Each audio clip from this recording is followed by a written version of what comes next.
Hello, it's bbbbbdddd.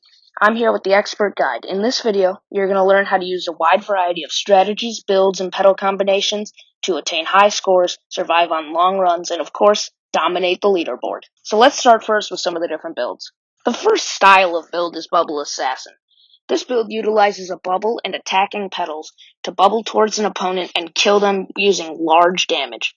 Examples of some of the attacking pedals that can be used in this build are an iris, a triple stinger, things like that deal a lot of damage in one hit. The reason these are used with it is when you bubble towards your opponent, you want to be able to take them out in one hit. When you structure a build like this, you typically have it so that your attacking pedals will rotate clockwise into your opponent. So you want it a slot or two away from straight across from the bubble. On screen, you'll see some examples of builds that are considered Bubble Assassin style builds that I have obtained and have worked well for me. The next style of build we're going to look at is a Ram style build. This typically utilizes bubbles, cacti, and salt, or bubbles can be excluded and just cacti and salt are used. This build is typically referred to as Cactus Ram, and the way it's used is pedals like E-Cax or Legendary Cacti are the ram pedals, and they are combined with salt so that you can run into your opponents. Why does this work? Well, the cacti give you a huge health boost, and your flower has body damage. So what's going to happen is when you run into your opponent, you're going to be body damaging each other, but you're going to have more health, and the salt is going to be returning damage to them, so you're likely to survive. Body damage is really overpowered in floor, as you can deal a ton of damage really quickly, and there's no reload time besides the knockback between it. This is why it's a super effective build that's not only used in hunting, but sometimes on long runs. Some examples of Cacti Ram builds that have worked well for me will be on screen, and you can see how this build is used via the videos that have been playing.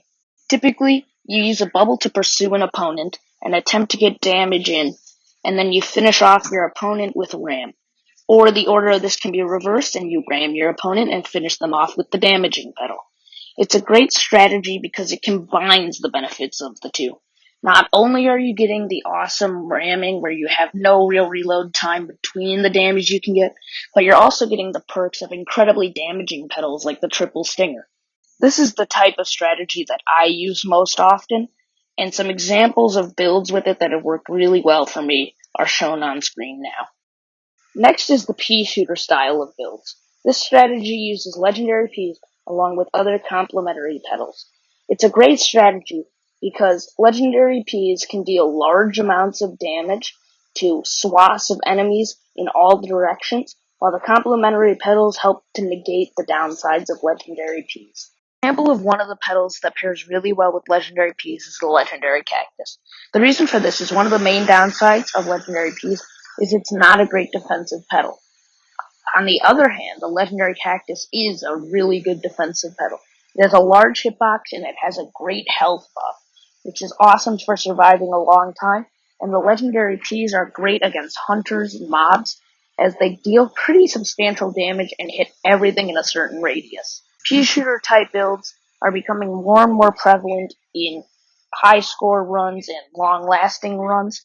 Even the world record build used legendary peas and legendary cacti as a combination because it's just that good. Now here's where the strategy component really comes into this video. Usually in long runs, none of these set builds are used, but rather combinations of the different strategies. And the reason this is done is because all of these strategies have their pros and cons. But by combining the different strategies together into one build, you can create a build that has way more pros and a lot less downsides. For example, look at Wada's world record build. So successful about his build is he combined the damage of triple stingers with the defensive capabilities of a legendary cactus and the ability to deal with lots of mobs and hunters, which comes with the legendary peas. He combined numerous strategies in one build, and thus he was able to get a score of 1.9 million. Now, there are a couple of rules we need to know and understand when learning how to combine builds into ideal strategies. The first of these is knowing when to clump triggers and when to spread out your triple stingers. So, let's look at some of the basics for that. Good times to clump together your triple stingers are when you're using a bubble or are looking to be aggressive and take out opponents in one hit. The reason for this is triple stingers do a lot of damage, so when you clump them together, you can basically one hit your opponents. However, if you're looking to be more reserved and survive a long time, it's a good idea to spread out your triple stingers because they do a lot of damage, and that gives you less of a weak spot in your build, meaning you can attack people and do a lot of damage from all areas, making you less vulnerable to being killed. This is an example of a build where the triggers are clumped together.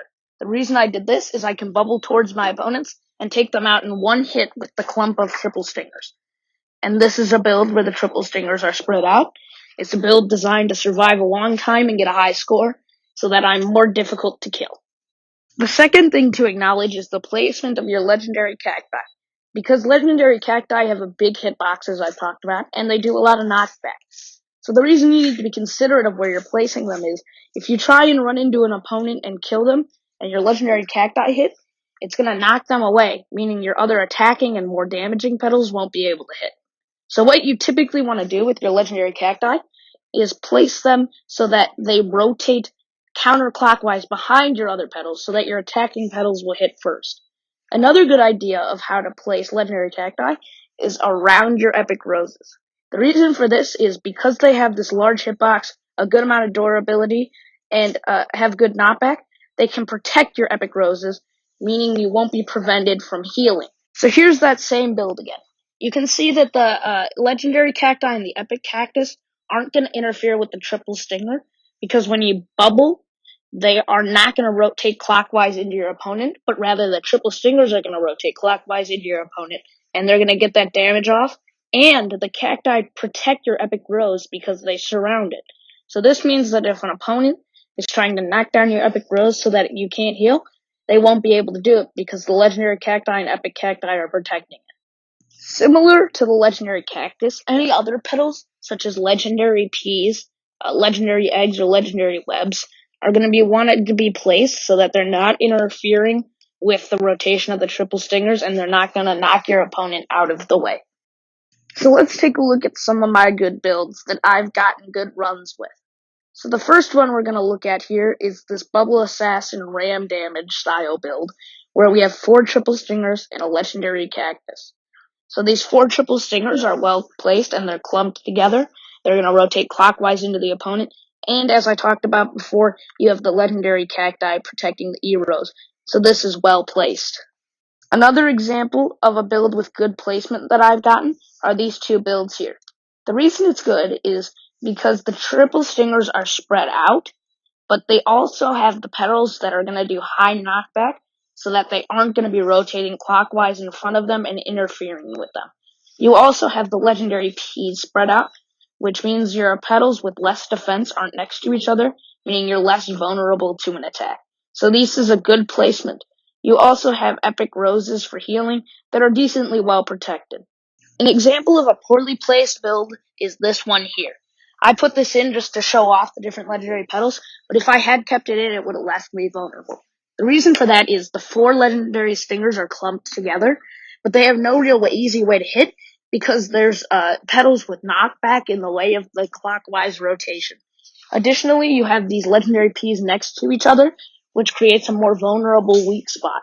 And you don't have the legendary web in a good position for getting your opponent stuck and attacking them. Build example is this one here with 3 legendary cacti, a triple stinger, and buff peas. Now the square is really just an accessory petal, so we can ignore that one for this build. But let's look at the legendary cactus placement. It's spread out and it's protecting the healing, so we know it's in a good position from that point of view. Additionally, there's nothing really blocking the triple stinger, and the legendary peas aren't put in a place where they'll cause a vulnerable spot, so we know that this is an overall well-placed build and is going to do well in a long run. A good tip for when you're trying to go on a long run is leave somebody alive, usually like a second place player, because you're eventually going to get overrun by hunters and people trying to kill you for your stuff, and they might help you in case that occurs. So it's good to just have somebody at least to help you out who isn't in a direct enemy with you. Tip I have is whenever a person gets into question mark, kill them relatively quickly and don't let the population of question mark get too high. The reason for this is when this happens, it's more likely that you'll be overrun by players. So try and do what I call population control, which is where you don't let yourself get overrun and keep question mark pretty player free.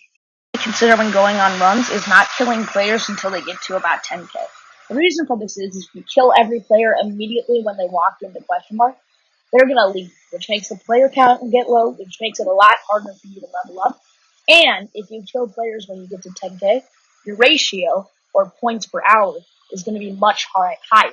The reason for this is it's a lot easier for players to level up quickly at low levels versus for you to level up at a high level because they don't have to deal with all the mobs and all the players trying to kill them.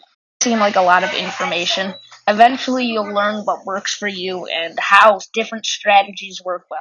It's the kind of thing that becomes easier with experience and with experimentation. So with all this being said, just get in the game, play around with these different strategies, and have a lot of fun. I hope you all learned something, and thank you for watching.